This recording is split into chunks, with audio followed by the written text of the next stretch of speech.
Oh, wait, it's live. It's John. Is he really here? Oh my God, really? Is this really happening? What's going on, everybody? I am here finally. I'm back. I am disheveled. I am a mess right now, but what's new, right? Wow, I did not turn off my sound on there. Okay, so how is everybody doing? Really excited to finally be back here doing this. It's been a while, and I'm not even going to go into details as to why. It's just been life. You know, I mean, things like that happen, and I have had quite a bit going on, and it's just been life getting in the way. But here I am. I'm back.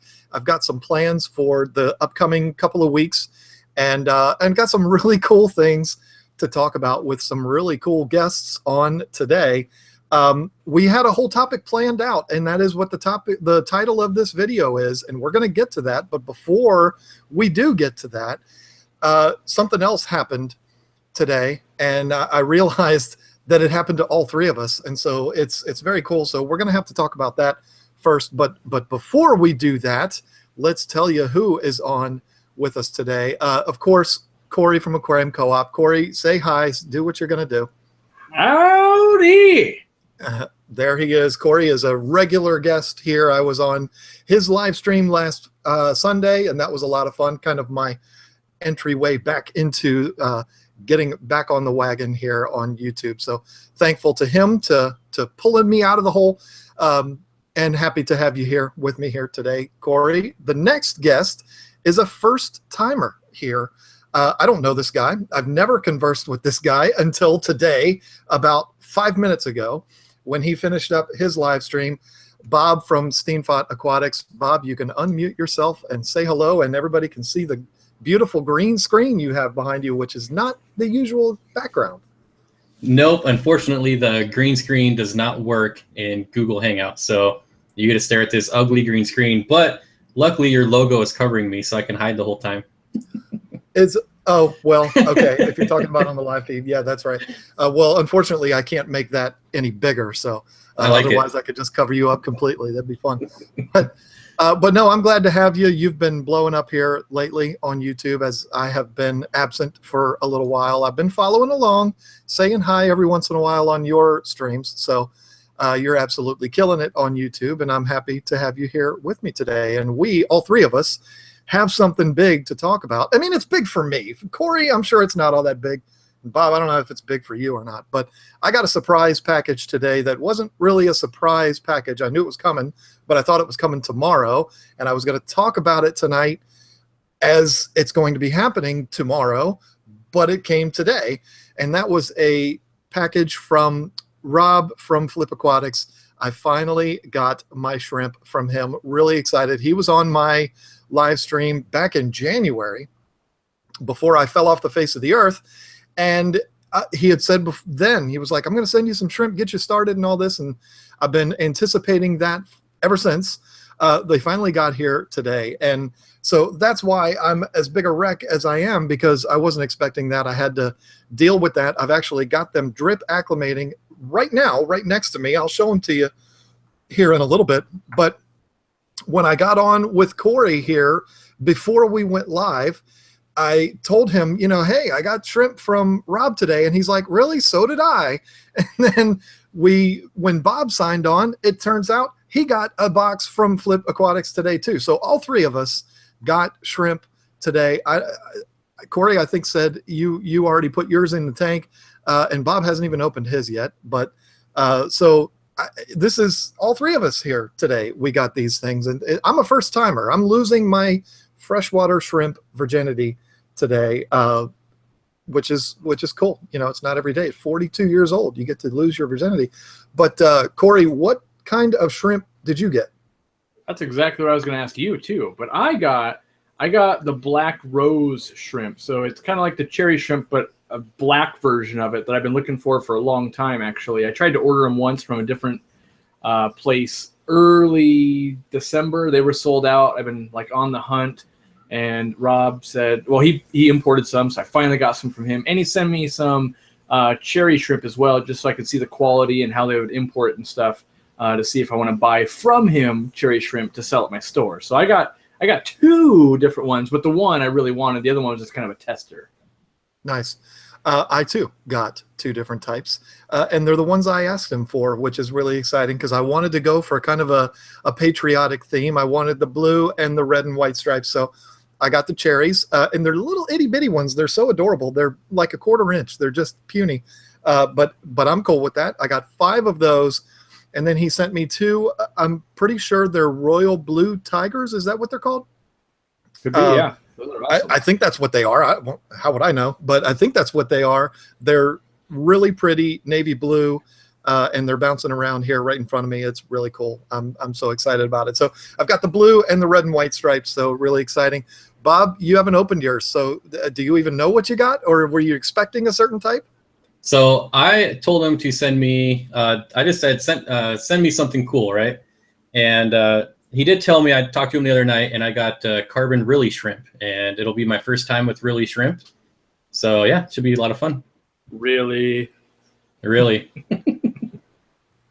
Oh, I don't even know what those are, but that's okay because this is new for me. I've been doing a lot of new things over the last 1.5 years, and so this is another new thing that I can't wait to get started with. Why are they just sitting there now? You all need to move around. So aren't they? Sorry, aren't you remodeling the 240 for the shrimp, for the 7 shrimp? No, no, it's actually 15 shrimp. It's way more than 7, but no, we're going to talk about that in a minute. The shrimp are actually going to go in my 5-gallon, which I did have some guppies in. They have now moved over to my 13-gallon Fluval Flex, along with like a dozen of their babies. So now the parents and the babies are reunited. And I cleared out the tank for the shrimp. So they're going to be in my 5-gallon right here next to me. It's literally right there. And I'll be able to stare at them all day long. The 240, that's a whole different deal. And I guess we can go ahead and get into that right now. I'm kind of sick of looking at the screen while I'm doing a stream, or whether I'm doing just a video or whatever, which I haven't done in months. I'm just kind of sick of the boringness of that tank. I got my start on YouTube as an African cichlid guy, so naturally filling that tank with African cichlids was a no-brainer. I'm not getting out of keeping African cichlids. I love them. They're a big part of what I do. But I'm thinking of moving things around a bit and changing things up in a big way. And the kind of fish that I'll be filling that tank with are right up your alley, Bob. And because you're into a lot of the smaller community fish and all that kind of stuff. And then also both of you guys will be able to, give your input on plants, because I'm thinking that's what I'm going to go with, is just a large, a planted community tank, and move everything from that tank into there. Now, I've also had the idea of moving them into there as well. I'm not sure I want to get all the crap that I'm going to get from people if I do that, though. Oh my God, you're putting discus with angels, and oh, that's like blasphemy. And I'm not sure I want that. So, there was a day where I was like, bring it on, I don't care. But now I'm just kind of like, I don't feel like dealing with that. And that would happen. So I know that they would be fine. I've done it before. Shh, keep it a secret. But I don't know. I'll probably keep them right where they are, move the Africans, which if the tank looks a little sparse, it's because it is. I had something run through there. I don't know what it was. It took a few of them out. We lost a few fish. So it's not going to be too much to put in there as far as the fish go. And then moving everything from there into there, which will open up a whole lot of room to add even more fish, a whole bunch of fish. But I also would want to do plants. And I want to leave that tree stump in there. And again, you guys, you're my guests. I brought you on here for a reason. If you hate the idea, just let me know. But I kind of want to leave the tree stump in there and attach plants to it and make it part of the whole aquascape deal. and just have something in there to fill it up rather than it just being a barren tank with a tree stump in it. So what do you all think? What would you do? I don't have an unlimited supply of funds like you do, Corey, and I don't have an unlimited supply of plants like you do, Corey, but I guess we'll go to you first. What would you do if you were in that position? So first, that tank I love the hat, by the way. That tank is crazy tall. So know that you either got to really soup up that lighting if you're going to do like crazy high-tech plant tank, or just stick to things you're already growing, like Anubias, Java ferns, that Pogostem Celeste octopus that you have. So I think you could do that. I myself wouldn't do discus, and it's because I run them warm, and that makes it harder to keep the plants as happy when you run them in hotter temperatures. And so I wouldn't do that. That's just me. And I feel like you have a lot more options when you aren't running the discus, because I feel like once discus goes in, everything becomes, can this live with the discus? Whereas if they're not discus, oh, just throw it into the community tank more and more and more. And it's always kind of fun. That being said, you're going to want to have a quarantine tank because it gets expensive quick when you're throwing fish into a 240 all the time. And then every third week, you're like, dang it, I brought in fin rot with these new additions, that type of thing. And just from my own experience, that's why I have to have quarantine tanks. But I would go, I think part of the magic of this tank for you is to reinvigorate, YouTube and aquariums and that kind of stuff for you. And the fact that you could just walk into a pet store, buy something, make a video about it, add it to the tank, that to me is super alluring. And I did that for a while with the wife's tank, of just having the community. And, I would love to see you get plants, stuff like that, but then also bring in cool stuff like, oh man, I'm going to grow out this ghost knife. I'm going to grow out like just some of these other things that, right now they don't really fit into any of the tanks you have. And I think the freedom is very liberating, because with the African cichlids, with the discus, that type of thing, you are judged by the not YouTube, but the internet police. And a community tank, you're like, oh, it's a community tank. Like, stuff just goes in there. So I would plan it up with super duper easy plants. And I personally would try to go with some bigger fish. So that way you had something like really big swimming, chomping right at your head as it swims by. Yeah, we entertained the idea when Lisa and I first started talking about this of just like one Oscar. Because I've always had a thing for Oscars. I know that's, amateur hour, but I've always had a thing for Oscars, but maybe not Oscar, but some type of large South American cichlid, and just give them the whole tank and let them get gigantic. But that idea came and went very fast. I want something that completely goes against my philosophy from 5 years ago, because my philosophy 5 years ago, if you go back and watch my videos, I'm like, I don't like any decor. I want it just blank. If I'm going to do a discus tank, I just want discus in there. I don't want anything in there. I just want it barren. And look at it now. I mean, that one's pretty barren, but it's, I've gotten into more of the, throwing a bunch of stuff in there and actually decorating the tank. So the idea of just one fish in there was just like, that didn't last very long. So, but that was kind of my sentiment when I was starting, was if I do the community route, if I take everything that's in there now, which is just zebra danios and some angels, and there's a couple of clown loaches in there which won't transfer over, but there's a rainbow shark in there, just a bunch of little stuff that would be just glorious in that tank because it would have all the room in the world. Maybe add some more angels and, just have some fun with it and fill it up with plants. I think it would be a good time. So you and I are on the same page. And I said, I thought about doing the discus, and let me tell you why. And then I'm going to get to you, Bob. Don't worry. But the reason why I thought about the discus, putting the discus over there with them, and basically taking both of these tanks and consolidating them down to there, and then putting these up here, and then I wanted to do my completely blacked out tank with nothing but yellow labs in it. So that if I did that, if I put the discus with them, it would free up that tank to where I could do the yellow labs. But the yellow labs might just not happen.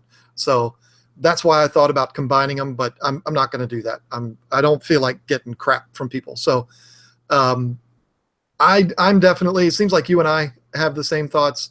Bob, I'm willing to guess that yours is probably going to be similar too, because of the way you keep your tanks. What's your thoughts? So yeah, I'm kind of in the same boat there, the large community tanks. And I think definitely keeping the tree stump in there is key. You can attach so many plants to that thing. I would probably go with I mean, they're kind of expensive, but like Bucephalandria is kind of a smaller, low light plant that you can just stick a whole bunch of them on there, and it would just kind of grow and wrap around it. I think that would be awesome. I mean, stocking ideas, of course, I'm going to say rainbow fish, but oh gosh, here comes Look the hat. at this idiot. You, Corey, just say something, you idiot. What? You can't switch a hat in the middle of a live stream? What's wrong with that? This guy is a comedian. Okay, sorry for the rude interruption, Bob. Yeah, thanks, Corey. But yeah, I think that tank is going to look awesome if you do plant it up. And I'll honestly, I'll be kind of sad if the yellow lab tank doesn't happen, but you know, I can understand that. The yellow lab tank is something that I've had in my mind for years. I mean, I've just always wanted to do that, and I'll tell you why. There was a guy that belonged to an aquarium club that I belonged to years and years ago. He called me one day and he was like, "I'm tearing down my tank. I'm getting out, and I want out now. I've got like 24 yellow labs in this tank. Come and get them, or I'm just going to take them to a pet store that I will not name." And so at the time, I wanted yellow labs because I wanted to breed them. He was like, "These are full-grown adults." So I went down and got them. And that's what this guy had, was just a blacked out tank with nothing but yellow labs. And I'm going to tell you something. It was breathtaking. And these were, I don't know what mutant island these yellow labs came from, but they were giants. I mean, they were like 6 inches for yellow labs. I mean, they were obviously some type of hybrid, because they had the shape of like zebras, cichlids, and stuff like that, that more rounded nose shape, but they were bright yellow. And I mean, absolutely gorgeous. I took the fish, and we had those fish for a long time, but it was a gorgeous, gorgeous tank. And ever since then, that's been on my mind. And that was like 2010 when I got those fish. So ever since then, it's been on my mind. It's going to happen at some point, and it's going to be one of those 2 tanks. Just not sure how it's going to happen yet. So I've done a tank similar. I had yellow labs because I was kind of a yellow lab snob for a long time when I got into the hobby, and I was, you know, breeding African cichlids, and I really wanted the most intense yellow with the blackest black dorsal fin and stuff like that. And then I mixed them with clown loaches, and it looked ridiculously good because you've got the blacks, you've got yellow, and then you kind of get that orange or tan in there as well. And because they stayed down low and then you had yellow labs up top, that pairing was amazing. The diet's a little bit tricky, but you might consider that because you do have some clown loaches and yellow labs. Ask my wife. I absolutely love yellow labs. I do too. And I mean, there are a lot of people look at them as like a beginner fish to get you into the world of African cichlids. And they certainly are, because they're easy to keep. They're not over the top aggressive. They can be, but you know, they're easy. They don't get huge, and they're gorgeous at the same time. So a lot of people look at them that way as kind of an amateur fish, but I don't look at them that way at all. I think they're absolutely gorgeous. I don't care what anybody keeps. If they love what they have, then it's good as far as I'm concerned. And that's the same way I am. I've always been a huge fan of yellow labs and the albino cichlids. I think you say something weird, Corey, like Sokolofi or something. Whatever. We all tomato. But that would be another nice tank too. Would be a blacked out tank with nothing but snow whites.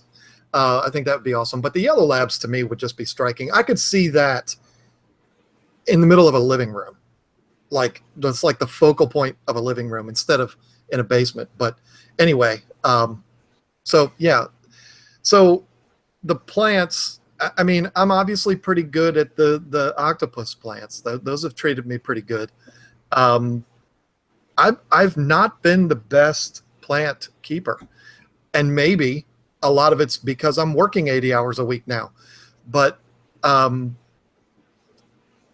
you know, I'm still not well versed in the plants to keep. So Any suggestions? I know, Bob, you made a couple suggestions, which I'll be asking you later what those were again, because I don't remember. But any suggestions on the types of plants? I would put Bob in charge of it first, because otherwise, for me, it's just a sales pitch of like, buy the stuff on my website, because I sell all the easiest stuff. But well, that's what I need. You can't give me some kind of technical stuff that I'm just going to kill. Yeah, I'm trying to think of. It's all lighting and fertilizer. If you can automate the fertilizer, it'll be easy mode, and you're good about water changes. I would just, for me personally, like in my tank behind me, I did tons of Anubias Nana Petite. Now, in a 240, I wouldn't do Nana Petite. I would just do like Anubias Barderi or Cophifolia and let those things fill out. But I would cover that entire like log you have basically in Anubias's. And that would be really easy. And then, like, if you wanted an ultra simple setup, I would have like all that being Anubias. And then like in the front portion of the tank, like in front of the log, all the way where it branches out, I would do like Cryptocorn Red Vendetti, which is going to be like a red version of a lower plant. And you might have some of those somewhere. I would get some of those growing down in low. And then maybe you do octopus or something like that all around in the back that fills in. And what that's going to do is everything's going to be high. Fish can go hide if they want. But then when they race back and forth in the front of that aquarium, it's going to be nice and wide open. And you'll have reds, greens, and then different textured plants all up that log eventually. You know, it's going to take forever and a day to fill in because you're not going to spend $1 billion on plants because that'll take forever. But that's what I would do. I would start with that anyway. What would you do, Bob? So my new thing that I'm kind of into is not having any background plants at all. My crypt tank is like a sea of crypts, and there's no background plants at all. And I really like the way it looks. I think as far as easy plants, definitely a Anubias to attach to it, and maybe even try, like I would probably try needle leaf Java fern up one side of it, and you would get like this just like crazy grass looking, you know, flowing whichever way your flow goes. But I think it would look really cool. That's what I would do. And then there's the fish, because I've got 4 angels in there now, and you can see a couple of them right there. They're a pretty good size. And then I think I've got 10 zebra Daniels. I'm going to probably end up going nuts with fish in this tank, because going community fish, unless I go with these crazy exotic fish like Bob keeps, they're dime a dozen. I mean, I can fill, not the fish Bob keeps. I'm saying if I stay away from the extravagant stuff, I can fill the tank up with fish for pennies. So, but what would be, I mean, with angels being kind of the anchor fish, kind of the big guy in there, what would you guys be looking for to put in there with them? Well, I would probably get more angelfish if you could, more than 4, because I mean, you have a 240, and if you had like 10 angelfish in there, I think that would look awesome. And yeah, and let me just interrupt you real quick. There is my good friend Dan, and he's a real good friend. I've forgotten his last name, but he is actually going to be sending me some angels. I'm going to be purchasing them from him. He doesn't know it yet, but he's not sending them to me for free. But he's a guy that breeds angels for fun. He's not, doing this for a business or anything. And he's going to be sending me some. So I am definitely going to be putting more angels in there. And I think he's going to be sending 4 or so. So I'd still have room for a few more. I think we might go with like black veils or something completely opposite of what I have now. And the new ones that he's sending, shame on me, they're the golden something, the ones with the orange heads, and then the rest of the body is silver. Those are the ones that he breeds, and he's going to be sending me. So thinking get those, and then maybe a few black ones, and then a bunch of little things to swim around with them. Yeah, I think you would want like a bottom dwellers in there too, maybe like some epistogrammas or some of the dwarf cichlids. I think just something to scoot around on the bottom of your plants would be pretty sweet. Always been a big fan of German blue rams, or rams of any kind, actually. So Bolivian rams or German blue rams want to be hot like your discus, so gotta be a little careful there. Well, and in my experience, Bolivian rams are a whole lot easier to keep too. Yep. I bought 4 golden rams from Petco one day because I saw them and they were like $4 each, and I was like, heck yeah, bought them. They didn't last a week. I mean, they were out. So Bolivian rams sounds like a lot of fun. And I mean, I guess like bristlenose with the plants, that's going to be a no-go, right? Or is that okay? It'll be all right as long as you don't do like sword plants. They just love to chew down sword plants. Okay, gotcha. But I've got another better idea, because I filled 200 gallons, 300 gallons with community fish, and it takes an insane amount of fish. So I think you should do, or not do, but you should consider something like Congo tetras. Like, you don't get to see those in a big school a lot. Like I had a tank that I really loved one time that was like Congo tetras, Tenopoma leaf fish, which is, just like the camouflage leaf fish, black ghost knife, clown loaches, all these kind of bigger things that fill in a tank. Because I swear you could drop 100 neon tetras in that 240 and it'll look like you put in 10. So, and you got the angels, which if they get too hungry, they'll snack on some of those smaller fish. But I think there's a lot of, I guess I feel obligated to like, well, it's a big tank, I should utilize it. That being said, I have a 360-gallon tank filled with guppies. I'm a moron. I get it. But, I just feel almost obligated to try something bigger. Maybe roseline sharks are a little spendy, but I know if I put my brain to it, like maybe just a lot of like the red and blue Colombian tetras also. Like there's a lot of tetras that get like just round and pretty decent size that I think would be pretty cool. And you could just buy like groups of like 20 or 30, and when they're all that big, it would look awesome.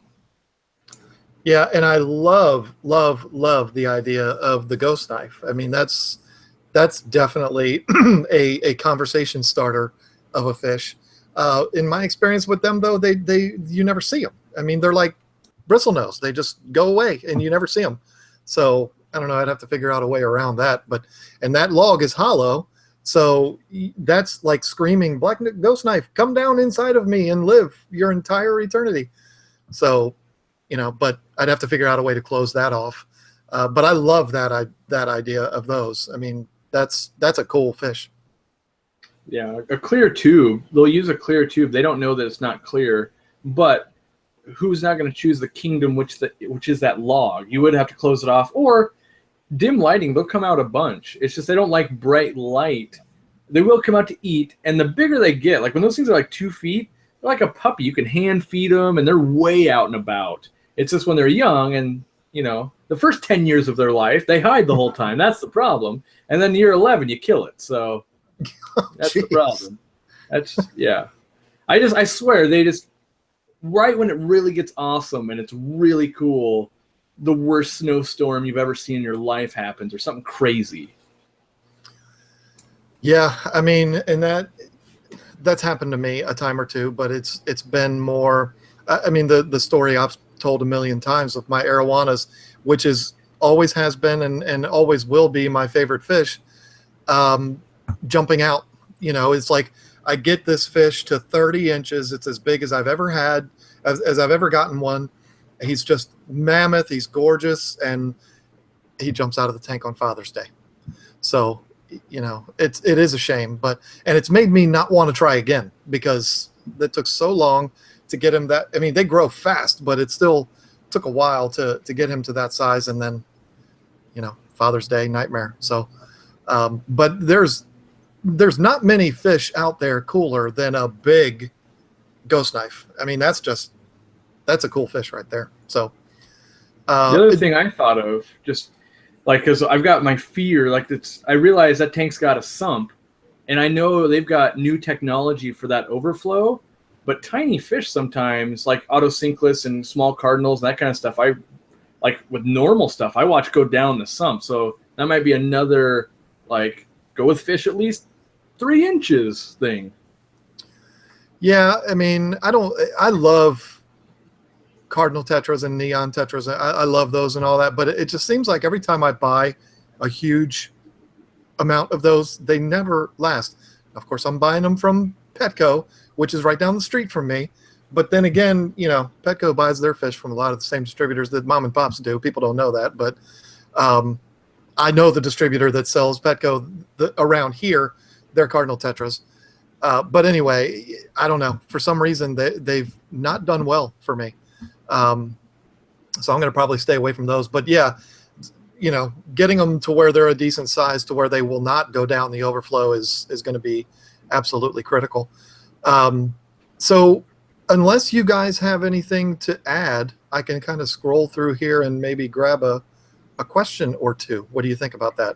I got one more suggestion for a tetra, and that's the bleeding heart tetra. Those things get really big, and I think a big school of those would be awesome. Is that something that's easy to find, or is that one that's... Corey would probably know, but I mean, I see him quite a bit. Okay. Yeah, it shouldn't be too hard. But that reminds me of a tank I saw that was really cool. And it was kind of similar to what you've got going on, like the big tree trunk in the middle, so an Amazon theme. And then it was a bunch of earth eaters, so like geophagus that would just sift the substrate. And then all of your plants live on wood and rock. And so it's kind of nice because those are really easy to grow plants. And, you know, they're sifting. They would like churn the sand and substrate the whole time, and you would just have to change the pads in your sump, and you'd be good to go. Yeah, I thought about geophagus. It's been a long time since I've had those, and that I love the combination of angels and geos. I think that looks really good. So, yeah, I did think of those. That would be fun. So, yeah, I'll tell you one of the distributors that I still have an account with after we're done live, because I don't want to disparage anybody, and I'll ask your opinion on if they would be good for me to buy some of these fish from, because and I can get them wholesale still, so why wouldn't I? Especially if I'm going to be buying large groups of them. So, how many different taco hats does Corey have? That's probably the most important question that's been asked so far tonight. Clearly. I mean, I think I only own 3. Bob bought me one, a viewer bought me one, and then Big Fly Multimedia, which has his own channel, he got the foam taco hat, and I still don't know how he got that, because how does a person come into a possession of that hat? I've never seen one. Not that I'm on taco hat lookout, but you know, and I want to hear the story. Be like, oh, did you work on a commercial or something for him, or like, how do you obtain the taco hat? It's like you should be wearing that, flipping a sign on the side of the road. Yeah. So Teresa C says, I have 150-gallon community tanks with roseline sharks, neon tetras, angelfish, clown loaches, cherry barbs. It's gorgeous with tons of plants. Yeah, I mean, that's right along with what I'm talking about. So yeah, I like it. I like the sound of that. Severums, that's another really good choice. I love that idea. They're a plant eater, though. Oh, damn it. Okay.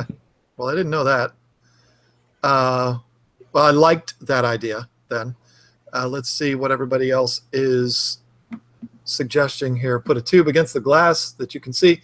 Yeah, that's good. Colombian Tetra Cool Schoolers. Okay, good. It's too bad I can't revert back to this and see what everybody's suggestions are after the live stream is over. And I'm not going to write all these things down. Can Ghost Knife Shrimp go with Cardinal Tetras in the tank? As long as they're small enough, I would imagine, right? I mean, the Ghost Knife will eat fish, won't it? If it's, oh, yeah. But they've got little teeny tiny mouths, so it's, you know. Like a 2-foot Ghost Knife's definitely taking down Cardinals. But like I said, that might be 10-plus years away, and Cardinals are going to die like 7 or 8 years old. So it's purely a size thing. And, you know, don't starve them to death. Like, if you're forcing them to find food, they'll find food. Yeah, the only giant ghost knife I've ever seen was at a public aquarium. It was like well over 2 feet. It was a monster, and it was just sitting there. It was beautiful. I loved it. That's the only one I've ever seen that big. But then I guess that's the case with a lot of public aquarium fish. Smash that like button. Yes, H2O Plants, thank you for suggesting that. That would be a huge help. Thank you. If people can do that. A lot of people talking to each other. Get your arowana.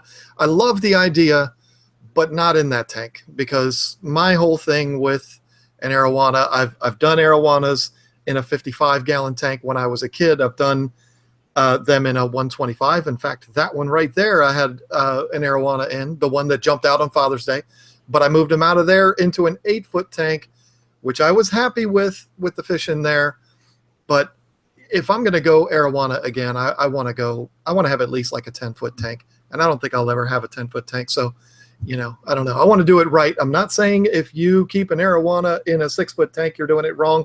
You do what you do. But, you know, I've had so many arowanas throughout the years. I want to go super big. Even like an indoor pond would be just outrageous with a arowana in there. But anyway, good suggestion, Laura Reed. I don't know that I'm going to do that now. Discus are looking beautiful, John. Thank you. I've got one in there that's not so beautiful, but you probably won't see him because he's hiding. I think about 50. Uh-oh, where'd it go? It's doing it to me again. This problem never stopped. I don't know if it happens to you guys. The chat skips. Oh yeah. All stream long. All it does is skip up and down. I despise that because I try to go back and read older things and you can't do it. My nephew killed all my goldfish. Now I got to go get new ones. That sucks. That happens when you have your fish in the care of other people, or when there's small children that don't know how to feed them, whatever. You can special order from Pecco, and they will deliver to your home, so no store bacteria. If I was going to order fish online, there's probably other places that I would go. But anyway, thank you for the suggestions. Cardinal tetras I find hard to work with other fish. I'm not a tetra fan, though. Okay. Big saltwater tank. Oh, no. No, I'm not going to do that. Maybe someday when I got all the money. He said he's not rich. Saltwater? Are you kidding me? Exactly. I mean, that tank, oh, yeah. I am thinking of making some changes with my saltwater tanks, though. But that's for a video for another day. Nothing catastrophic. Is Metroplex safe for a community tank? I have cherry barbs, platies, red-eye tetras, autosynclus, and Bolivian rams. I can see my ram has clear poop. Will Metroplex be safe at half dose? I don't know why it wouldn't be. Corey, or you're... I think it'd be fine, but if you were going to dose it, I would dose it at full dose, because they wouldn't have the dose be that if you could use half as much. They would just sell you half as much medication. So full dose it if you're going to dose, and I don't think it'll be a problem for you. And I apologize, Bob. I always say Corey, and it's because I've always reverted to Corey when it comes to questions pertaining to medications, because I'm an idiot when it comes to that. So I'm not trying to disrespect you when I go to Corey like that. Oh, I do the same thing. So plus, you know, I just got off a live stream, so it's you know, you guys are definitely taking the reins here. So you're a little burnt out. I was on there. A while. Yeah. I was on there. But I was getting everything ready here, and I was finishing my dinner, and so I didn't say anything. But I was on there watching you. I was stalking you a little bit. Gouramis is another suggestion. I like the idea. I think I spelled that wrong. Yeah, you probably did. I don't know. Let's see. Nick Metroplex is good. Yeah, there we go. Taco Nation. My bristlenose catfish will come out when I'm feeding all the fish. I never see him hiding for long periods of time. Yeah, I mean, that's... Welcome to the world of catfish. Blue Diamond Congo Tetra would be awesome, but an expensive fish. Is that the one you said, Bob? You said something, or somebody said something about a Congo. Yeah, I was saying just normal Congos. Oh, by the way, I know you've been gone for a while, but you do have a super chat waiting for you. I know. I see that, and I'm going to wait because it's going to disappear, so I have to go back. Danny Lee, thank you very much, my friend. I have an extra 20-gallon cycled with no fish in it. Want to try to breed my OB peacock. Is it feasible? What is best scenarios to succeed? It's a repeat from our stream on Sunday, isn't it, Corey? It can be done in a 20-gallon. A 20-gallon is a little bit tight for peacocks.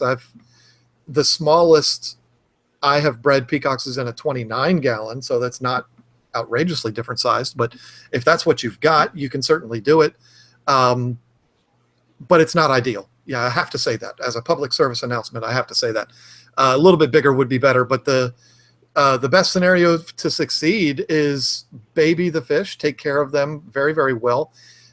Africans, and I know the two of you have bred Africans. Bob, I think you have. I'm not sure. Maybe you haven't, but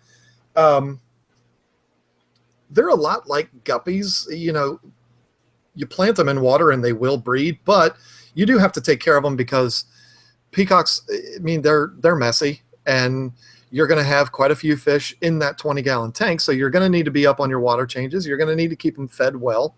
And, you know, if you do your job and you have them in the tank, a male with a few females, you're going to get breeding. It's going to happen. So it's not something that's over the top challenging. If you're getting into the world of breeding fish, you've picked a good one because A, they're easy to breed, and B, they'll breed a lot, and C, they're easy to get rid of. So I don't know if you guys want to add anything to that. This is a super chat, so we got to treat them special. I've only done it in a store setting, so I didn't do it in my own house, like when I was breeding Africans. But in a store, we were breeding some of a very long strain of German red peacocks, and basically the goal was tons and tons of decor, or what we call line of sight blocks, so that once that female is holding, she can kind of get into a smaller spot that the bigger male can't get into, and that allows her to rest. And so it's almost like you can't even see the fish. There'd be so many like fake plants in there and maybe some pieces of coral and stuff like that. And hopefully you've got more than one female to keep that male busy. I wouldn't do more than one male in that small of a tank because he won't be able to escape. But keep it dense, you know, and then hope for the best and be ready to split up if it's not working. Yeah, what you're saying is absolutely right. But I think you should have other tanks. I mean, and that's kind of what it's like. What's the best scenario to succeed? Yes, if that's the only tank that you have, Corey's 100% right. But your best scenario to succeed would be to have several fry tanks for the fry. And my strategy was always putting the female in that fry tank. That way she is not harassed by the male. She's not harassed by anybody. You can paint the sides black. You can do whatever you want to do to kind of enclose her in there and let her be there in peace and hold the full 21 days. And then bloop, you got a bunch of babies and there you go. Also gives you an opportunity to let her recover after she has spit the fry. Because I don't care what anybody says. They don't eat when they have fry in their mouth. If they take food in their mouth, the fry get it before they do. So they don't eat. So when they've been holding these fry in their mouth for 3 weeks and they finally spit them out, they're starving, and it's good to have them in that like secluded environment so that they can recover from that. And then when you put her back into the tank with the male, she'll be ready to go again. But Bob, I'm sorry, here I am taking over. What do you have to add to Denny? Denny, I think I said Danny before, and I'm sorry. Denny Lee, my favorite NASCAR driver's name, so it should be easy to remember. What do you have to add to his super chat? Well, I feel like he's setting himself up for possible failure, and I don't mean to be rude. I just think it's going to be really hard in a 20-gallon tank. That being said, I've never bred a Lunacara, but I have done Coppodochromis, which is pretty similar size and that sort of thing. And I feel like it would be really hard to pull off in a 20-gallon tank. But that's just me. Can it be done? Yes. Have I seen it done? Yeah. But I think it's going to come down to his skill level, and it's going to be tough, I feel. Yeah, I mean, and that's why I said he has to be on his game. I mean, you're not going to be able to just set it and forget it. I mean, you're going to have to be involved with that tank. But Denny, if it makes you feel better, we had 20-gallon tanks in our shop that we used for selling fish. We had a lot of peacocks spawn in those 20-gallon tanks. So there you go. I'm not trying to contradict what you just said, Bob. You're absolutely right. You know, if you're asking what's the best scenario to succeed, that best scenario to succeed is for you to do your job and baby these fish in that 20-gallon tank, stay on top of it, and they'll do it. You know, but it's true.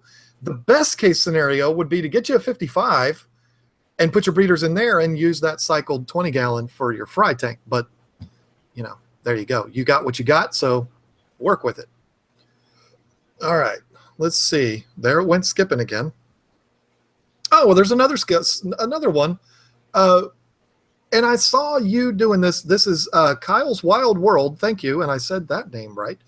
Bob, I saw this hashtag FishFam thing on your live stream. What is this all about? Is this a new movement that I'm not aware of? Yeah, it's kind of actually come up. Well, it's been around for a while, but it's gotten really popular in your absence. And we actually created this whole pound, I call it pound because I'm old, Fish Fam movement just to bring you back. That was the whole point. So now you can come back. You're part of the Fish family. But yeah, it's basically just a movement on YouTube. There's a lot of people, live streaming, a lot of people uploading fish channels now, by far more than ever before. And so, it's just kind of this community that's kind of built around all of us now, and it just continues to grow, and it's awesome. Well, and that's the one thing that I'm not going to get into all that, but I love the community here. Let's just say I've always wanted to be a part of it. I've always kind of felt like an outsider of that. And you know what? I understand a lot of that's my fault. So, I mean, I don't need to go on and on and on about that, but that's really cool. I mean, I'll have to start putting that on I handwrite notes. Corey, you probably do it too, to everybody that orders from me. I've been doing that since 2011, and I've always done pound Tank Talk Nation, but I'll have to add Fish Fam on there too. That's cool. So thank you very much, Kyle's Wild World. I love that name too. I have a lightly stocked 60-gallon. What percentage weekly water change should I be doing? That's one of those questions that's like, my definition of lightly stocked is different from, what's your definition of lightly stocked? That's difficult to answer. I mean, is it lightly stocked with green terrors? Is it lightly stocked with discus, with cardinal tetras? I don't like to give general rule of thumbs because I feel like a lot of it depends on the situation, but I don't know if y'all want to take that. I would just add that you might not even have to change water every week. Like, I don't know, we have no ideas about what's in the tank. People assume they have to change water. If it's a light load, like the two aquariums behind me, believe it or not, they've never had a water change ever. And like that one's teeming with neon yellow shrimp and stuff like that. But one pellet, literally one pellet of food goes in every 4 days. And it's a 20-gallon tank with 17 shrimp.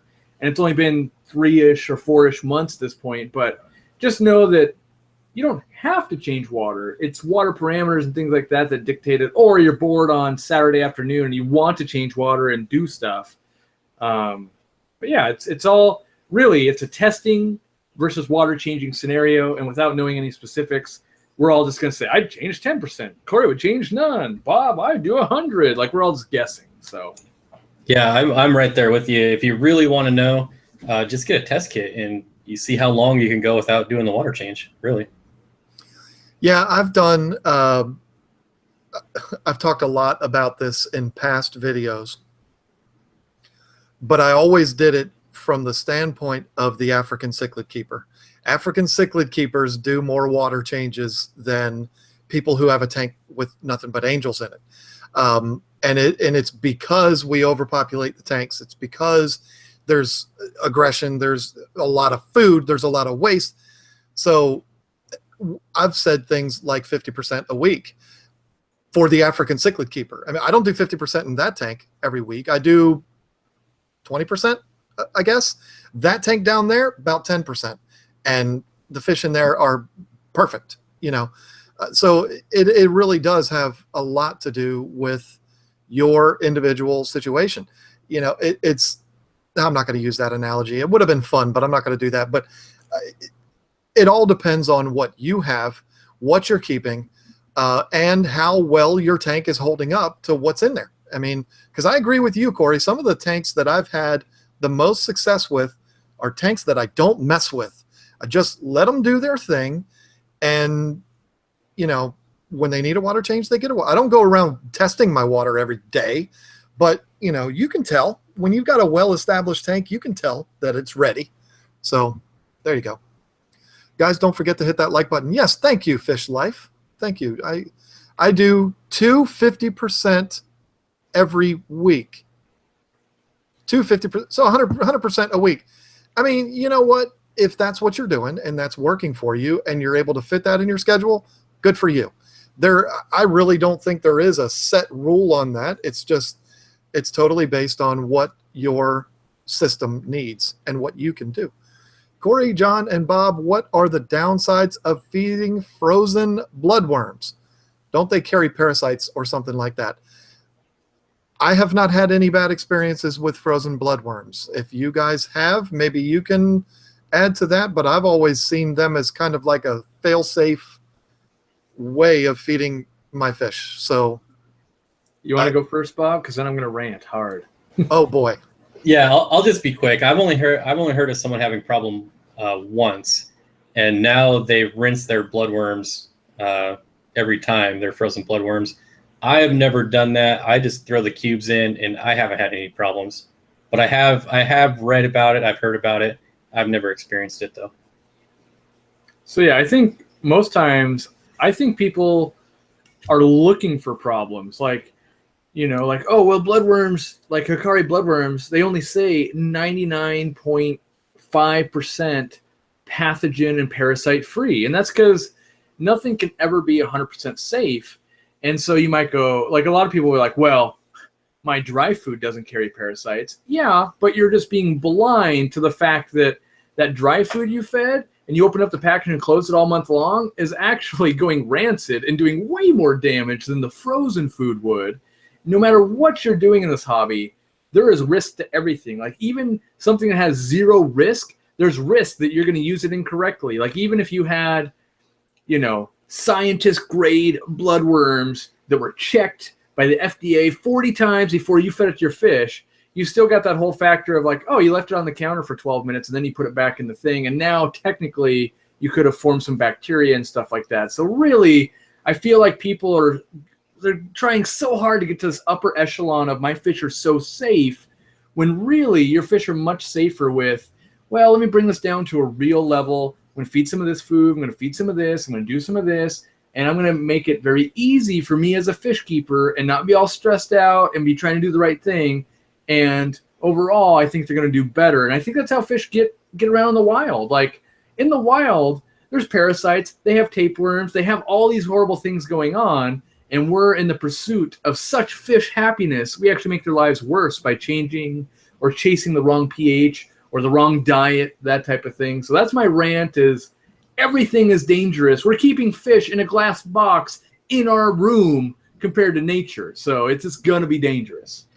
Well, and there's a nightmare story out there about just about everything. I mean, you can look for anything. There's going to be a nightmare story about it. I've said it quite a few times that sometimes fish keepers can be their own worst enemy. And it's striving for perfection, like you were talking about. I can't tell you how many people I had come into my shop. And Corey, I know you get it. Wow, excuse me. I know you get it too.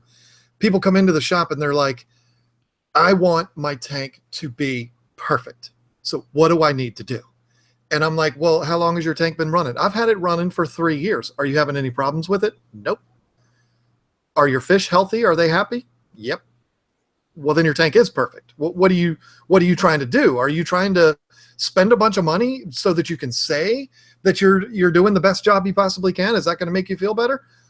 I mean, because I can give you suggestions, but if your fish are healthy and they're happy and your tank looks good, why mess with it?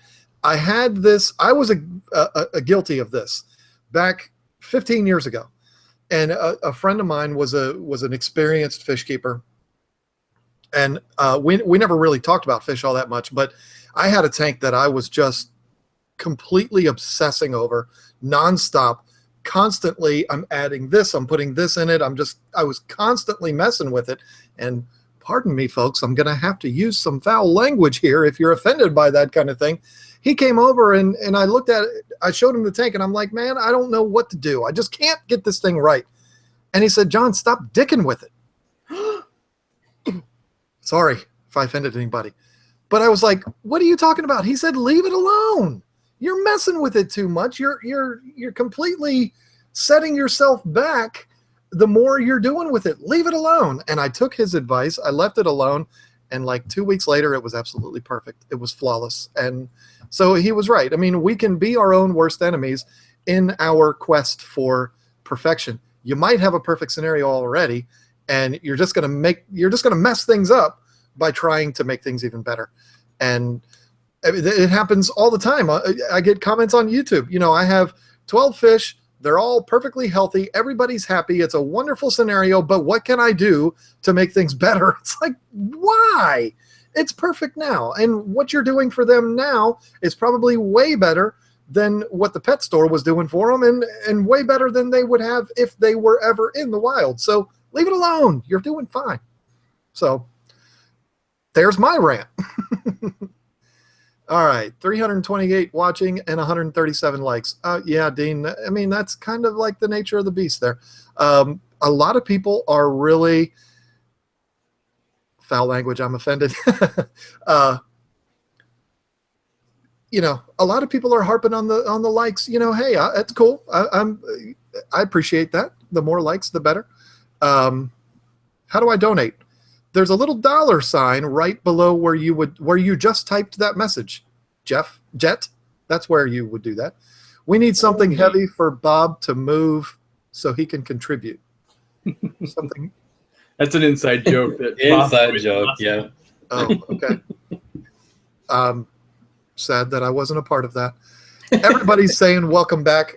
Thank you very much, everybody. I'm happy to be back. I'm going to be honest. Dealing with something right now that is, I'm not going to go into details because it's nobody's business but mine and Lisa's. I have not been sleeping at all at night, and today I've been walking around like a zombie, but I'm like wide open now. I'm like excited. So this is a lot of fun, and I definitely miss doing it.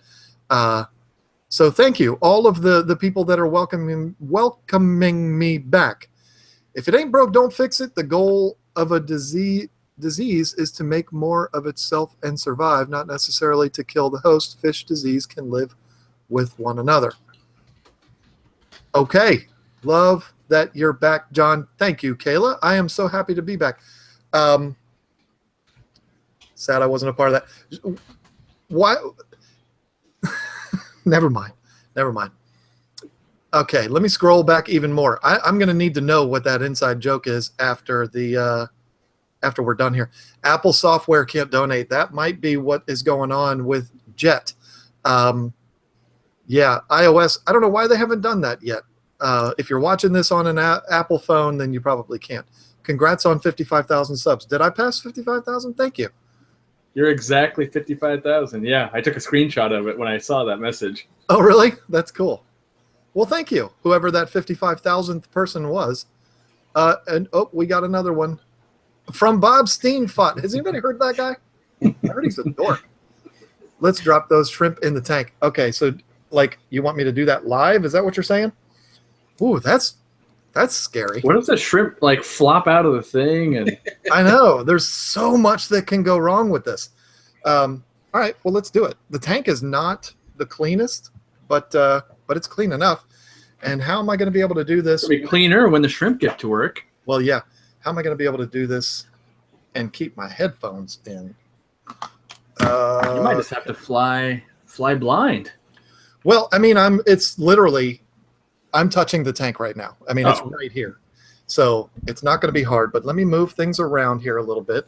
And I have to go grab my net. So let me do that, and then I'll be right back. All right, well. So let's see. Everyone like this video. Let's get him some love. What's your record on here? Like, I think your last record was when you gave away a filter. Wasn't it like 360 something? No, that was like 470. Oh, wow. Yeah. Okay. Yeah, that's only when you're giving away a $300 filter. That's the only time. That's the only way I can get those kind of numbers. So, okay. I'm doing this on a webcam. And so I'm going to just have to grab the webcam and do this. And it's going to be hard to keep everything on. Look, there's Carl at the door. Do you see him? He wants to come in. So here they are. There is the blue tigers.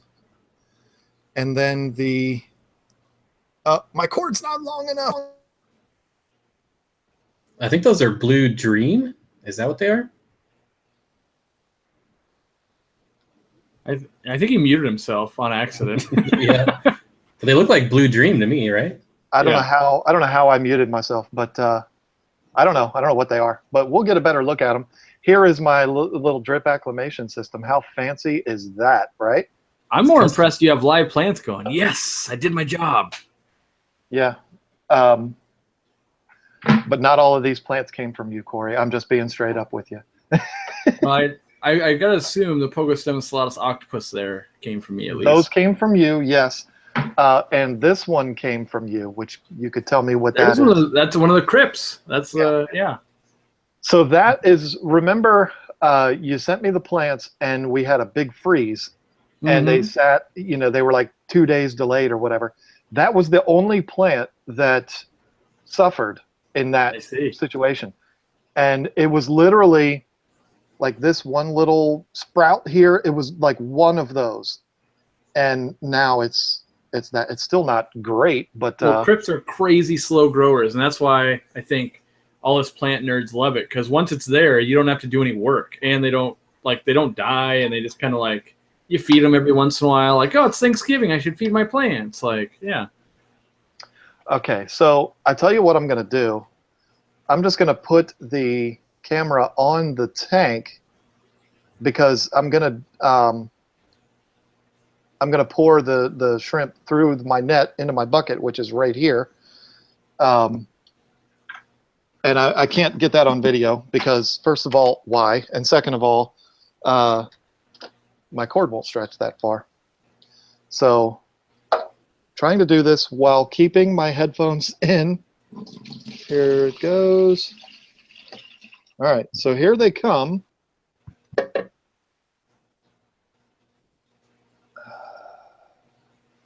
Get on out of there. I wasn't planning on doing this live, so bear with me here. Yep, I had to call you out. Yeah, cost you $5 too. No, I appreciate that, Bob. That was very cool of you to do that. Of course, there's 3 of them that don't want to come off of the net, which is cute. So you can probably get a better look at them now. That one is like super blue. Look at that guy. Good grief. And the one above him is not as much, but still really cool. They're already, got one already exploring on the leaves. The microphone is right next to my mouth, so I hope I'm not really screaming into here. Nope, it's perfect. Guys. Come on, guys. Come on, get off of there, you. There you go. There was one hanging on the back. No, he's off. All right, so now the cherries. Back up a little bit. Hopefully nobody's getting motion sickness. This is really hard to do and stay connected here. And these guys all want to be stuck to this little screen. All right, that's going to be a challenge, but let's...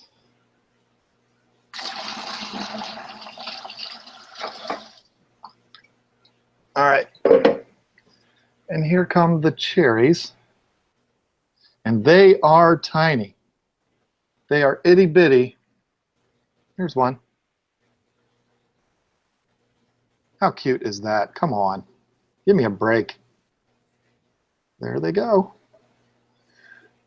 Wait, those are crystal shrimp, aren't they? Or I don't know what they are. Maybe they're crystal. Those are definitely crystal shrimp. Okay, well, crystal, cherry, I'm jelly. That's Rob's gonna be mad at me if he watches this and he sees that I called him that. But I don't know shrimp. Okay, I'm just a guy that fixes furniture. Okay, so there's my little screen. So there they are. Oh, look at that. He's right there on camera. How perfect is that? 2 of them are.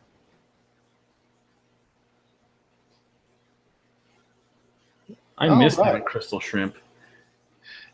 It's been, I checked it before I started this stream because I knew I was going to talk about Rob being on my stream with me.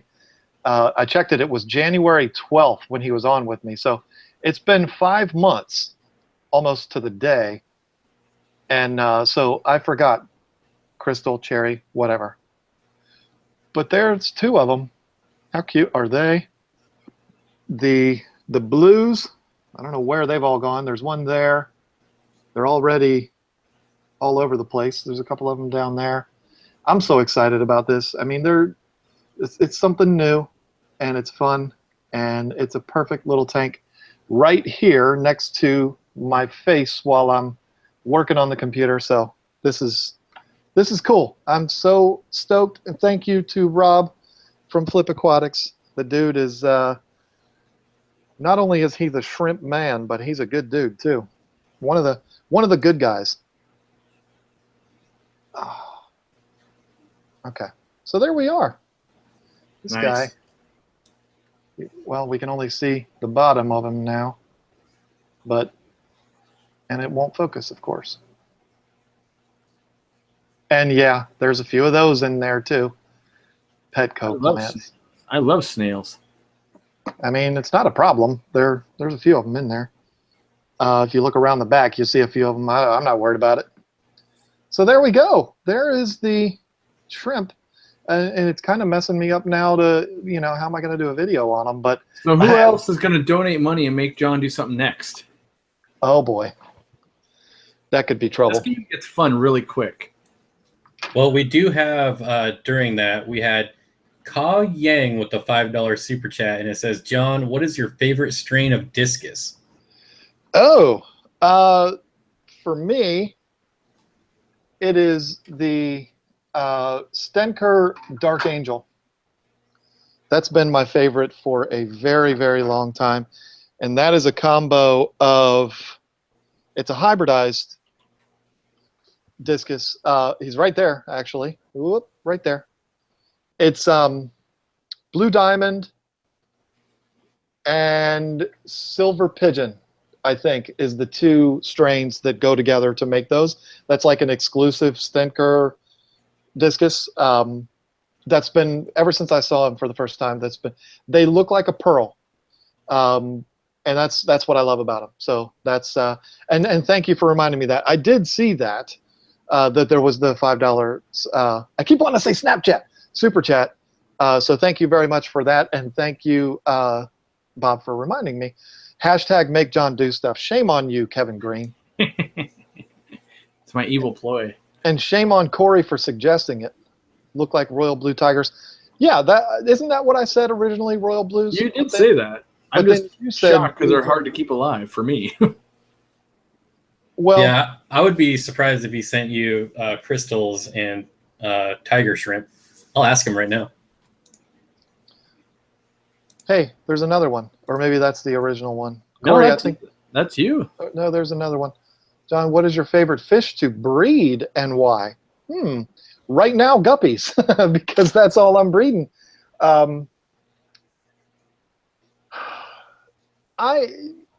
my history, my favorite fish that I've had fun breeding was peacocks. I mean, and haps. I've found haps to be a bit more finicky than peacocks. Peacocks are like, you put them in the tank, they're going to breed. And that's what makes it fun, right? Because you put them in the water and they breed, and all of a sudden you have all these little babies. The very first African I ever bred was an OB peacock that was by accident. And, that's kind of what gave me the breeding bug. That was a long, long time ago, probably before half the people in this chat were even born. And so I am a little biased when it comes to that. Breeding angels is a lot of fun. It's rewarding. Guppies are fun because it just happens and you don't have to do anything. But what I've had my most fun with by far has been peacocks. Whoa, we got a $25 one. Good grief, Paul Martin, that guy. I mean, really, can you get enough of that guy? Because he's just a godsend. Thank you, Paul. More shrimp, more shrimp, more shrimp. What does that mean? You want to see them more? You'd rather look at them than look at me? I'm offended. I don't blame you. So I can turn this around, and you can watch them exploring their new area instead of looking at my ugly mug. Not if I talk and hijack it. Yeah, you jerk. I can freeze it on this, and we don't have to look at your ugly mug either. We can just look at Bob. Bob's a good-looking man. We can look at him all day. It's get to look at Bob. Mm-hmm. Well, thank you, Paul. That was very, very generous of you, my friend. And on that note, I'm going to bring this up. I talked about it in my last live stream, which was a very long time ago. Folks that are watching this right now, there's 329 people watching this. If you're a follower of KGTropicals, or if you have been for any length of time, you know that like 6 months ago, I did a call to action to all of you to help with a member of the community that has a young child battling leukemia. And there was a GoFundMe that was set up for that family, which I did not set up. It was already set up. And I called all of you to go there to donate. Well, you can still do that. The link is in the description. It's in the description of this live stream. But something else that Paul Martin has done, just to show you that this man is the real deal, at the top of the description in this video, there is a link to a website, Amore Aquatics. There is a ton of t-shirts on there, KGTropicals shirts, all different types of fish keeping shirts. When you order from there, you can read it right there on the description, 100% of the profits of those shirts that have KGTropicals on them goes to this fund for this child that's battling cancer. So folks, get on it. 100% of the profits, if you buy a KGTropicals shirt, if you buy anything else on the website, it's 50% of the profits go to this GoFundMe. So it's a worthy cause. I know y'all got the money. You just donated over 90 grand to somebody to build a fish room. I know you can donate to this to help a child that's battling leukemia. And this is not just some child. This is a child that is a child of a member of our community. So get off your ass and click that link and do it. And there you go, rant over. And that was set up, not the GoFundMe, but the Amore Aquatics website was set up by Paul Martin specifically for this purpose. So there you go.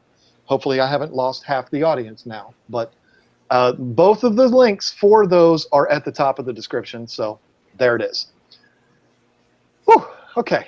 Now, aren't you glad you're not looking at me now and you're looking at the tank? So Corey has a taco mohawk now. It's actually the taco hawk is what it's called. Oh, another inside joke that I wasn't a part of, I guess. You left for like 3 months. A lot happens behind the scenes in 3 months. I know. And it hasn't, well, maybe it has been 3 months. Yeah, that's unfortunate. You'll get caught up in all the inside jokes. You'll be right back in the swing of it. Well, it depends on whether you all accept me into your community or not. I would be adding a few at a time. Okay, somebody's asking somebody else's questions. I love KGTropicals shirt too. Any color you want, and a bunch of sweet designs to pick from too. Yep, there you go. Kyle's Wild World is on it tonight. Oh, okay. Paul Martin has corrected me. He's saying as well as 100% of all other items on that website are it used to be 50%. So look, folks, this guy has a website. This man has worked his behind off to set this website up and make all of these shirts available. And he's doing it for the sole purpose of donating to this GoFundMe. So you can't lose there. 100% of the profits go to that. There's been a lot of people that have ordered already, and it's wonderful. Again, if you can't stand me, I get it. I understand that. You don't have to buy a KGTropicals shirt. It could be anything. And the 100% of the proceeds go to Caleb, who is a kid that I just adore, and I want to see him get through this. And his family is traveling all over the country to get treatment for him. And I chat with her quite often. She's a moderator in the Tank Talk group. And, you know, one day she's in this state, and the next day she's on their way home from this state because they had to go to these places for treatment. This stuff adds up, folks. You got a couple bucks in your pocket. Go buy one of these shirts or just donate straight to the GoFundMe. Either way is good to go. So I don't want to completely dominate this live stream with that, but John, you started this community. Oh, that's nice. I don't know if that's true, but that's cool. I mean, I've been around a while, but all right. One of y'all two are guests on here. Y'all need to do some talking. My throat's starting to hurt. Well, Bob does another charitable thing. Like, I think we're all part of like some charitable things. Like Bob does, so all the super chats that go on his channel, he donates them for his tanks for teachers. So get tanks inside the classrooms for kids and stuff like that. And on my channel, I'm trying to raise money for the Amazon Research Center. And there's some artwork for sale on my website. Not that I did, but one of the viewers did and stuff like that. So, I think all of us try and give back in some way or another. And, really it's you connect with someone who, for some reason, they got your heartstring and they're like, okay, I want to be a part of this. I want to be a champion for this movement. And but I think overall, the whole fish fam and the community, they do a pretty good job. And yeah, I'm happy to be a part of it. And I try and help wherever I can. Yeah, I'm right there with you. I'm always donating. I love buying people's shirts. I have lots and lots of shirts because I know a lot of those. Not everyone donates, not everyone can, and that's fine. But just doing the part, spreading the love to everyone here. You should talk about your painting that's right behind you. Yeah, I could do that. Let me move my camera. So I buy people's shirts and stuff like that, and I try to get them up on the wall. But then I have painting. This painting is actually for sale. I know it's like a million miles away. I get that. It's also covering up the KGTropicals shirt, by the way. Intentional. That's intentional. No, but it is right there. And that right behind that is where the KGTropicals shirt is on my wall of shame. This is the wall of shame. You didn't know that till now, but no, I'm just kidding. I'm happy to be a part of that. I'm just saying, if it's the wall of shame, I have the most shirts on there. I have 2 of my own shirts on there, so that says something. But that piece of artwork, I think it's in the $500-ish range now. It's on a Dutch auction on my website. And so each day it gets a little bit cheaper until someone buys it. And I already know what price I'm buying it at, but all of the money goes to the Amazon Research Center. And, so that's kind of you want to do your own research. Don't just listen to me because I could be crazy. And turns out the Amazon Research Center is just going all right into my pocket. But you can do your own research, and trust me, it's for a good thing. And but one of the viewers did this, and it's ridiculously good if you look at the pictures and stuff like that. And there's actually another person donating another piece of artwork, same thing, and it's really cool when the viewers get involved, like Paul Martin with that website and stuff like that. It makes our jobs as the people who are making the videos easier, because trying to do the videos and like organize the people and get it all together is pretty difficult. So all we can really do is, the people sitting in this chat, or sitting in the video right now, we're kind of the microphone. We can amplify stuff, but we still need, the movement of everyone to participate. So, yeah, I just realized I'm not even on screen. Like, I was showing the artwork. But, yeah, I think it's a great, I wish everyone kind of had their own, like, not cause, but thing they want to put out there in the world. Yeah, okay, good. We're done looking at the top of your head. Somebody said they were done looking in the shrimp tank because the green blob was looking bad. I don't know if they were talking about my moss ball, but it hurts my feelings. I'm just joking. But this is kind of sweet. Kyle, I shouldn't say sweet because it was by a man, but Kyle's Wild World. The guy's just on fire tonight. He says, John, I found Corey through you, and I found Bob through Corey, and now Bob and Corey are bringing us back to you. Isn't it interesting how that goes full circle like that? That's very cool. It's a circle of life. There you go. Are we going to start singing the song? we Auction don't want off to end your it that taco way. hat for the charity. Look at that. Look at that idea. Oh, that's brutal because... You really like that hat. Well, because it's a gift to me. Like, it's almost disrespectful. I could ask him, and if we could consider it. Like, I need to ask, though, because that's a little awkward when you're like, oh, yeah, I'm getting rid of that thing you gave me. And for all I know, he gave up a kidney to get this taco hat. I'm sure that's what they cost. Let's be real. Taco hats are no joke. Yeah, you don't want to be a regifter. Yeah. That is true. But if it's for a good cause, at least you'd feel better about it. Mm-hmm. KG is the first stream I saw. Well, that's cool, James, but Corey was doing live streams before I was. So You told me that Jacob's Aquarium did it like 4 years ago, and you were on there. So yeah, and that's true. I have to look it up. But I know I shut my shop down for like New Year's 14 to 15, and I know I recorded it, or I didn't record it, but I was in the shop when I did that video or that live stream with him. So it was at least 2014 when Jacob was doing it, and that was before YouTube made it easy for us to do live streams. Now everybody's doing it, which is cool. I mean, I don't mean to say that in a bad way, but yeah, Jacob might be the originator of it. And also, oh man, now his name, this guy is a friend of mine too, but he disappeared off the face of the earth. Shoot. A saltwater guy, and it's going to drive me crazy what his name is. He was doing live streams long ago too. Man, that's going to... The only one I can think of that I feel like disappeared wasn't it Mr. Saltwater Tank? No. Shoot, what was this guy's name? I don't think he even has a channel anymore, so I'm not subscribed to him anymore. Oh man, daggone it.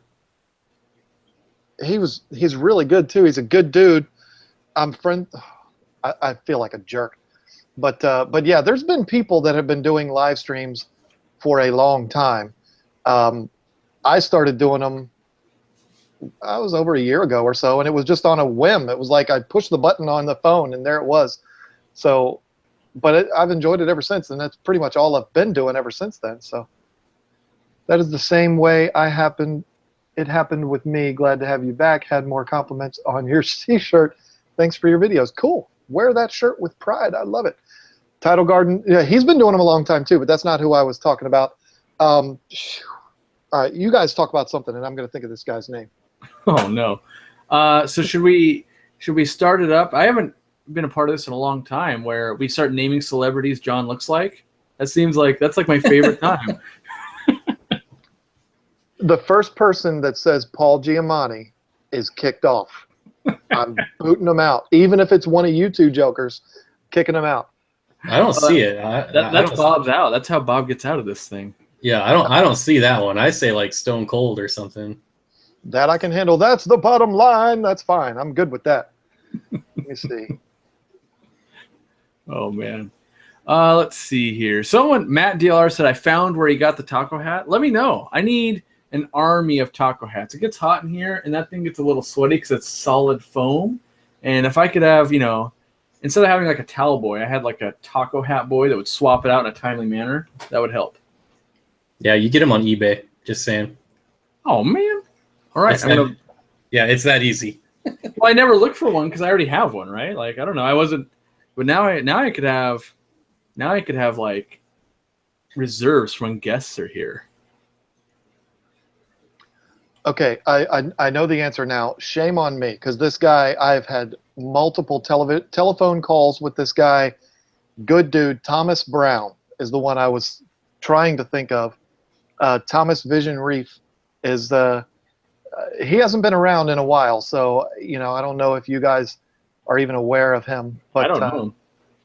No, I don't. Yeah, he's the last video he did. Oh, wait a minute. He did a video 2 months ago. Rant plans for 2017. Maybe Thomas is back. Thomas is a good dude.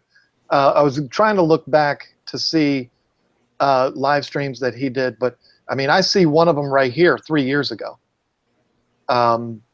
He did one with Joey 3 years ago, and who knows, that could be almost 4 years ago. You don't even know. But yeah, it's been a lot. He's been doing live streams for a long time.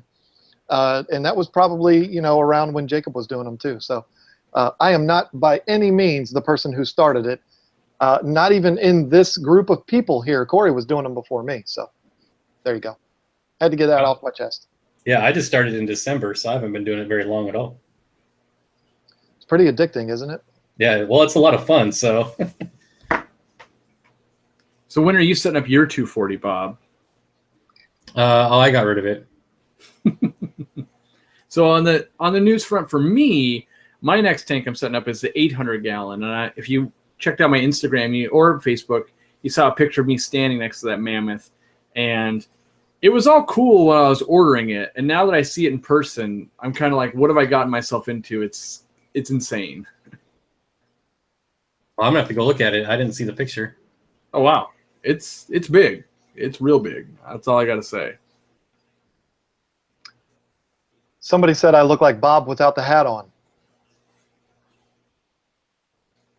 I could see it, I guess. Well, I don't know. Maybe because I'm bald too. I don't know. I've never seen you without the hat on, so I wouldn't know that. Rick from Pawn Stars, I've heard that a million times. Basically, I've been told almost every bald guy that's a celebrity. Stone Cold, Vin Diesel, which I don't have a problem with that, but come on, I don't look at all like Vin Diesel. The guy from Pawn Stars, and any other bald guys. I would love for people to say Bill Goldberg. That'd be a compliment, but anyway. All right. Oh, I get a see. haircut. I need a haircut. I need, yeah. Like I said, it's been a rough few days. Can we link him in the comments? Link who? I don't know what that means. You know, it would be cool, Corey. Put the hat on and get the hat head in a tank, brother. Not happening. Yeah, And the reason why, like normally I'll do stupid stuff, but I literally can't even go into my house because the hardwood floor has got their last coat, and so no one can be in the house. So, like, there's no recovering from like, oh, I need to switch shirts or anything. I got one. That's it. That's all I got. So it wasn't supposed to be this bad. And they're like, oh, don't worry about it. It's only the third coat. It doesn't even smell that much. And yet it's like wicked toxic bad. So not sure what we're going to do yet. Now we've got The Rock. I see Bill Goldberg. I totally see Goldberg. Absolutely. Somebody said, I am Groot. That's adorable. Do the spear. I mean, when Bill Goldberg was a wrestler and Stone Cold, that era, that was the only time in my entire life I've ever been a fan of wrestling. So if anybody says Goldberg, I don't see it myself, but I'm okay with that. Because him and Stone Cold are both just, yeah, badasses. I like it. Stone Cold, they're both older than me too, which is weird. So I just started doing something in the KGTropical realm. I started a Marvel Netflix series last night. I think is it Luther? Is that what it's called? Luther? Yeah, I think so. Hold on. Luke Cage?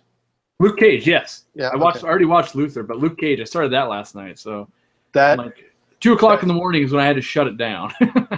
Yeah, that's a great series. All the Marvel series. The only one that I've been even slightly disappointed with was Iron Fist, which it's a good series because I'm a comic book dork, so I was going to like it no matter what, but it was disappointing. But if you like Luke Cage, Corey, you're going to need to watch Iron Fist because they're going to become a team. They're all going to become a team here in a few months. The Defenders is going to come out, and they're all 4 of them will be on a team. But Luke Cage and Iron Fist have a unique connection, the 2 of them, in the comics. So you'll need to make sure you watch Iron Fist too, because if they bring out, the series was called Heroes for Hire, which is Luke Cage and Iron Fist together, you'll be up to speed on that. So I only watch them after they've been out for a few seasons because I can't watch them real time. I have to like binge watch through them all or I go insane. So I usually wait for a few seasons to happen. Well, first of all, there's only 1 season of Luke Cage. But second of all of the Netflix series are that way. You know, they put them all out at one time. So yeah, you've got all of them. I mean, Daredevil is awesome. Jessica Jones. I saw that awesome. one. That was awesome. Yeah, I like that. Yeah. And then Luke Cage was really good, and they're all very different. You know, they're obviously different characters, but they're very, very different as far as their settings and stuff like that.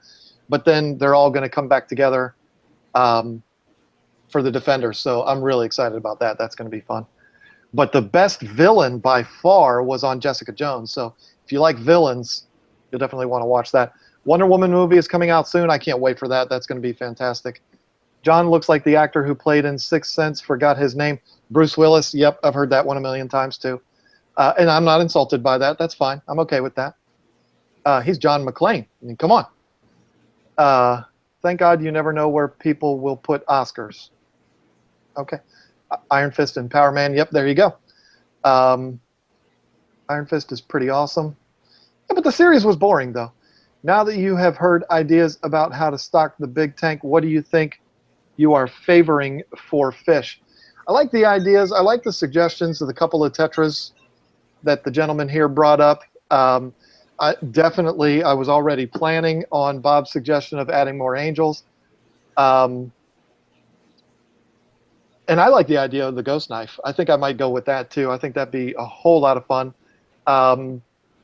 Yeah, I think that's what it's going to be. I mean, it's going to go there, and then it's probably going to be one of those things that every once in a while I'm going to find something that I like, and I'm going to throw that in there too. And that's the beauty of it being a huge tank, is that I'll have that luxury to be able to just throw stuff in there, and it'll be cool.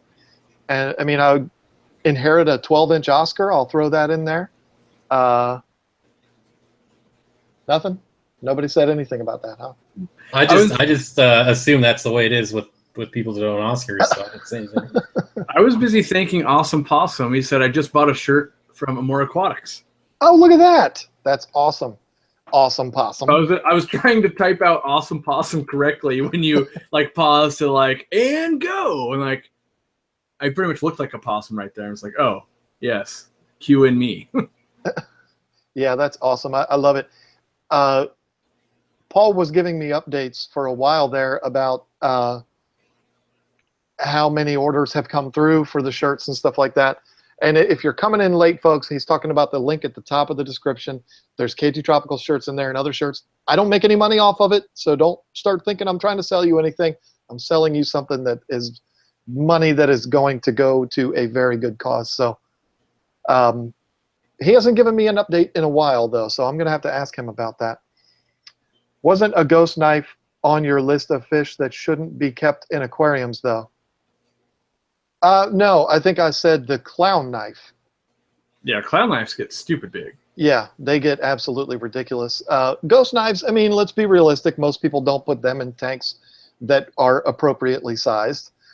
So they are certainly victims of that. I don't think that they should be out of the hobby, though.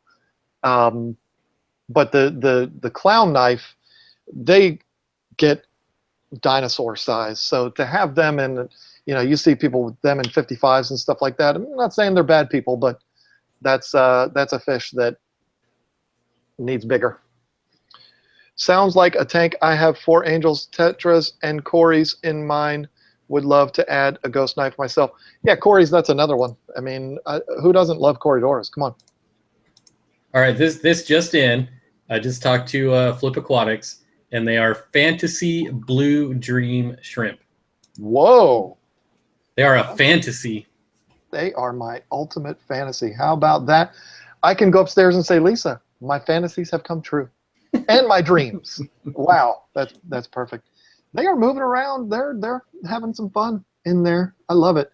The blue one's a little bit difficult to see in the tank, but that's the tank's fault. You know, Rob would have probably wanted me to have here them. Now. Oh, is he in here now? Oh, there he is. Look at that.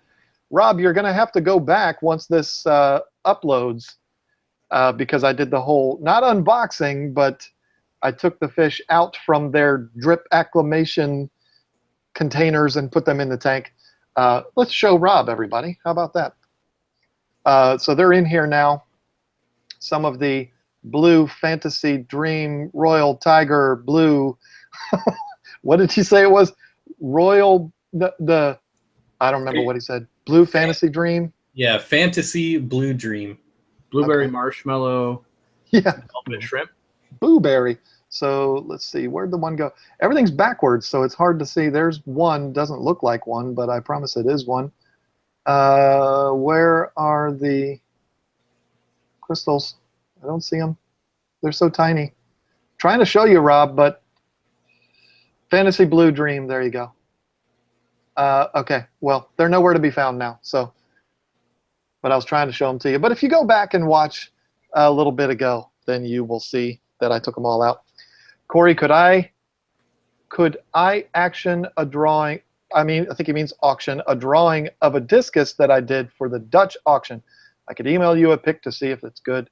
Then, if you like it, I could send it to you. Sure, send me an email. And for those that don't know the fish life, his name is Sam. He has his own channel. He's like the smartest kid ever. He speaks like 5 languages. I met him in person when I was speaking in California, and this kid is like a whiz kid for sure. So, just a little backstory on that guy. Nice. John, do you take PayPal donations? If you're wanting to donate to me directly, I think you can do that. Isn't there a donate button on the channel? I think not anymore. They got rid of that. Oh, they got rid of it? Okay. Mm-hmm. Jeff, I tell you what, don't worry about it. I'm good. Everything's fine. Your being here is all the support I need. Thank you for the thoughts, but if you're on an iPhone or whatever and you can't do a super chat, don't worry about it. I'll be fine. My kids' bellies will still be full. Don't you worry. Sam is a very talented little dude. I saw that. He interviewed you, right, Corey, when you were in Chicago or wherever it was? Is that no, that was a different person. That was Fish Pearson. This is the Fish Life. Oh, okay. Okay, let's see. We got a lighting question, and then we'll probably go ahead and wrap this stuff up because it's 10:30, and best LED light for a 220 to grow plants as well, because y'all are plant guys, so you get to answer this one. I would go with Fluval 2.0s. Like, depending on how that 220 is set up, you might need like 2 rows of them on that tank, but it doesn't have to be all Fluval 2.0s. What would you use, Bob? Well, honestly, it would come down to my budget. If I could afford to put Fluvals on a 220-gallon tank, I would definitely do that. Like the next step down would maybe be like the Phoenix Planet Plus. And if I was on the ultra budget, it would be just like the cheap Odyssey eBay lights. Yeah, I think that's, and you can also do the LED shop lights. They look terrible, like the color temperature, in my opinion, but they grow plants awesome. But your tank just looks yellow. Not right. Yeah, it looks not right, but it will grow plants just fine. Like, I think at my local Costco, they're only like $25. So for like $100, you'd have an insane amount of light on that 220. But it would not be what you want to look at. A lot of people talking about it's cool of us, all 3 of us on the same stream. It is cool. It's been fun. Buy the shirt to help if you want to donate to John. No, don't buy. You won't be donating to me if you do that. You'll be donating to a cause, which I think you should be donating to. But that's a good suggestion. You get a shirt and you get to donate to a noble cause. So yeah, very cool. Somebody asked what I was holding. It's a vaporizer. I'm a vapor. Yeah, make fun of me all you want. So. All right, so this has been a blast. It is Rob sends me shrimp, and then he donates money. What is this? This just doesn't seem right. This is crazy. Thank you, Rob. You are the man. Thank you so much for the fish. I'm going to do a video this weekend. I'm going to film it this weekend, just all about these shrimp. So thank you very, very much for that, and thank you for the donation. That's awesome. I love that. Super Chat's a cool thing. That's just an awesome thing. But this has been a blast. I've had a lot of fun with it. I'm going to be going on a stream on Rob's channel here soon. We haven't set the date in concrete yet, but I'm going to be doing that, so I'm looking forward to that. It'll be more of him teaching me shrimp, which is cool, and then he's going to be coming on mine in a couple of weeks too. So. That's going to be a lot of fun. So you guys have been awesome like usual, except for the whole taco hat thing, but that was a lot of fun. So I'm going to let you guys say your last piece, and then we'll go ahead and get out of here. Well, I'll go first because Corey's pretty good at ending things. And I just want to say it was great to come on here. Thanks for having me. It was a ton of fun, and it's kind of funny. This is the first time we've ever talked like voice chat. I know we've talked on Messenger a few times. Well, on the YouTube chat a few times. So yeah, it was really fun, and I hope we can do it again. All right, I'll wrap this stuff up, but make sure you check out, Bob never promotes himself enough. Make sure you check out Steenfott Aquatics. He's a smaller channel, but he's coming up quick, just like John said early in the beginning. He's a good guy. He's like the rest of us. We all enjoy each other's stuff. And so make sure you check him out. If you don't know who I am, I'm Corey from Aquarium Co-op. I own a retail store. I've got too many fish tanks in this building I'm in. I sell crap online, like plants, stuff like that, if you're into those types of things. Just like John does as well. He's selling stuff, not plants, but he sells stuff as well. And I've been doing my job, poking and prodding John every couple weeks going, hey, buddy, let's do a live stream. And he finally agreed he's like, all right, let's do it. And then I had to cancel because I didn't think he would actually say yes. And then it turned out like I had to go to my grandma's for my birthday. And so I couldn't get out of that one. You can't, like, the whole family's going to show up and then Corey doesn't show up. Like, that doesn't go over well. So, but yeah, so check me out. I'm Aquarium Co-op. Make sure if you're coming over from Bob's live stream, who was before this on Thursdays, or from, like my Facebook or something like that, make sure you subscribe to John as well. KGTropicals just hit 55,000 subscribers tonight live on the live stream, which is amazing. And yeah, what do you got, John? You got to have some famous last words. Are you tuning in next week? What's going on? Well, I'm actually not prepared because you were supposed to end it. I can end it. I'll end this thing. But no, it is cool that it passed 55,000 during the stream. I don't know that you have like way blown past me, haven't you? You're like 57,000 or something now, aren't you? Yeah, I'm on the ascent. I show no mercy, but yeah, I'm going up there. I meant to congratulate you on achieving, I'm sure, what was one of your goals, which was passing me. Which I would be lying to say that was not a goal. Trust me, of course it was. I've been working that math for many, many, many months. Like, is it possible? No, it's going to take longer. It's going to take longer. Going to take longer. Of course it was. I would have actually thought less of you if you did not have that as a goal, and Bob should have it as a goal too. I'm not one of those people that is like pissed that you've passed me. And what you work harder at this than I do. You deserve to be to have a larger channel than I do. So that's not a problem at all. I remember like it was yesterday when I passed Mark Bolton. I remember where I was standing. I remember what I was doing. That was a big deal for me, and that was at like 21,000 subscribers.